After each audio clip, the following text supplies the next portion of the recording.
Hey guys, Donnie Blade here. Today in this video I wanted to do about how to actually store and safely store your cryptocurrency, your Bitcoin, Ethereum, and other things. And specifically what I'm talking about is called wallets. Now there's a couple of different kinds that I want to go through. I'm going to give you a general overview of them. I'm not going to go into detail on each one, but I just wanted to kind of let you guys know what's out there, and so you guys can kind of get a feel for which direction you kind of want to go, and then you can dive deeper into which one you'd really like to do. The first wallet is actually called a hardware wallet. It's basically an offline wallet. It's one of the most secure ways to store cryptocurrency because unless you have it actually plugged into your computer, it's not actually online. So no one can come in and hack your hardware wallet unless it's actually connected to the internet. So one of the first ones that's most popular is called Ledger, and it looks just like this. It's a little USB type device that just folds in half, has a very simple screen on it and just a few buttons. And you can see here they have a Ledger Nano X, which really isn't that important, but then they have the Ledger Nano S. It's just this one has more features, a little bit of bigger screen and things like that. But they basically both work exactly the same. And see how you plug it in right into your computer, and then you can interact with the wallet through the computer, but everything goes through your actual device. So you have to put your password in here, and that's how it actually lets your cryptocurrency go to the blockchain to get confirmed and actually move from one person to another. One big thing I want to mention about hardware wallets, sometimes they can be cheaper on Amazon or on eBay or something like that, but I really don't recommend buying them anywhere except from the companies themselves. Just for the off chance, if somebody messed around with the hardware wallet before you get it, they may have copied down the password or the secret key of the wallet, and if you're new, you may not understand when you open the box and you're trying to set it up that somebody had already set it up and has the back door to your wallet. So what I've heard horror stories of people buying these cheaper wallets online or used wallets. They use them for maybe a year, 2 years. All of a sudden, all their money's gone because the actual original seller had the back door for the wallet. So in case that you don't really want that to happen, that's a very bad experience. So I highly recommend you actually go to the website itself, ledger.com. You'll see it when you type in hardware wallet. You'll see these come up. Make sure you hit the one that's actually the actual website. You don't want to hit the one that says add next to it or anything else. It has to actually say ledger.com. When you get these at home, they're also factory sealed most of the time. So you'll see a seal on the box. If by chance you get that and the seal is broken, call the company immediately and get a replacement because somebody had tampered with your device. It's very important. When you're in the beginning and you only have a little bit, you're just messing around with a wallet, you don't have a lot of assets on it, it's not as important. But what happens is if you get successful in cryptocurrency and you have a large amount of crypto on this wallet and someone comes in the back door and steals it, you're going to be pretty upset about it. So I just want to put that safety tip out there for you guys. But this one's Ledger. The other one that's really popular is called Trezor. It's Trezor, and they have two different ones. They have Trezor 1 and then the Trezor Model T. Trezor 1 is just more basic. This one is the newer one. And then they have this newer one with the bigger color screen. This one's just black and white. But they both hold a lot of different cryptocurrencies. Trezor holds a lot. Ledger holds a lot. And they keep adding them all the time. So this one, like it says, monochrome display with 2 buttons. And this one has a full color and it's a touch screen. There's no buttons on it. Okay, but that's basically it. You can go through these and see what the differences are. But that's the hardware wallets. Then the next type is an online or a desktop wallet, or sometimes mobile wallets too. Exodus used to be just for desktop, but now they added in mobile as well, so they can actually go on mobile. And what's really nice about these is they can interact with your hardware wallet. So if you have a Trezor or a Nano like I just showed you, you can have it all controlled through Exodus if you wanted to. So it's very easy to use, and it's going to have different tabs. Very easy. You can see your Exodus wallet will be one, and then you'll see Trezor and you'll see Nano, and you can click on each one. And when you hook it into your computer, you can use the Exodus app to actually interact with your wallet. It makes it very simple. Exodus also has their own exchange built in, and they have Shapeshift, which can change from one cryptocurrency to another within their app. So it's pretty cool. You get a little bit of different things, but you got to keep in mind this is actually on your laptop. which is usually, unless you have an older laptop or you purposely took the Wi-Fi out or internet, it's connected online, which means a hacker could technically get into your computer, hack your account, and get into your wallet. You still do have a password and this and that, but it's less secure than a hardware wallet that's totally offline and blocked from interaction, unless you want it to be interacting.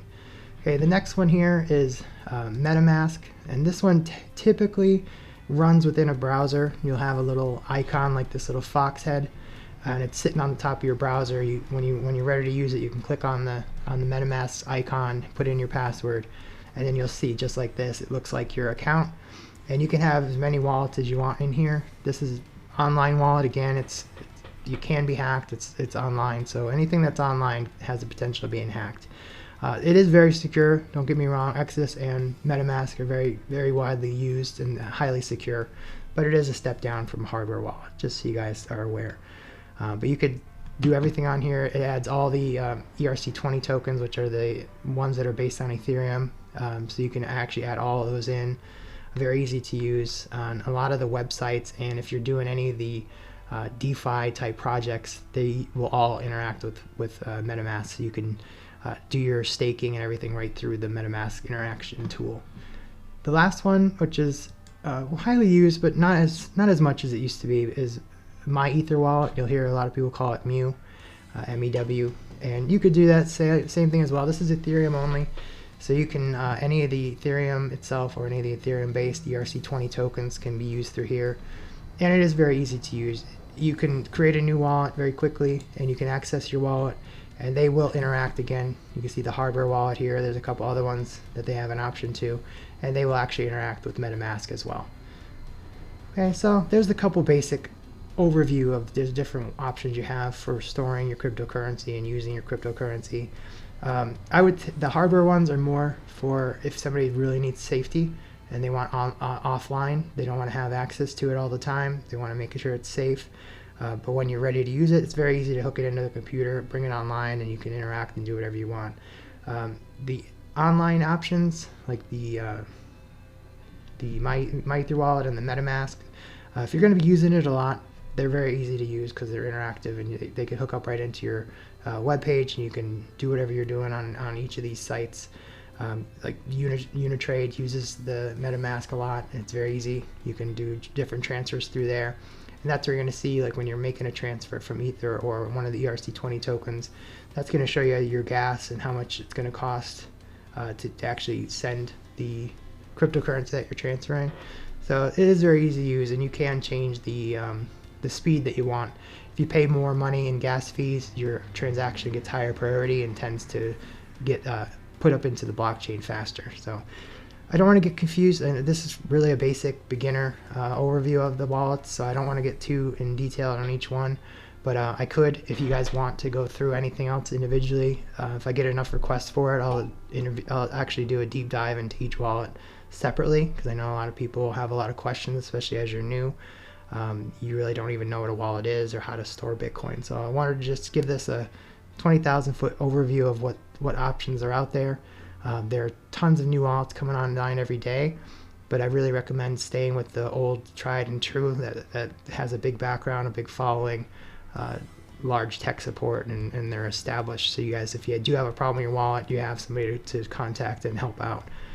On a side note, which probably should have been in the front of the video, anytime you're setting up these wallets, you are setting up your own private passphrase. It could be usually 12, 16 words. The accounts or the wallets pick the words for you, but you absolutely have to write them down. It's not like if you're on a website and you forget your password, that you can just contact the website and hit a password reset link. That's not how cryptocurrency works. You're responsible for your coins. No one else is responsible for them. So these private passphrases and private keys are so important, and no one can get them back if you lose it. If you lose those, your cryptocurrency is pretty much locked up in the blockchain, and you'll never get it back. A lot of these wallets have a catch, so they'll show you the 15 or 16 words, whatever it is, and then they'll randomly make you type them back in to ensure that you actually did write them down, because a lot of people didn't. I won't say a lot of people, but people didn't, and then they lost their access to their wallet. So you make sure that you write these down, keep them in a safe place. Do not keep them on your computer in a file.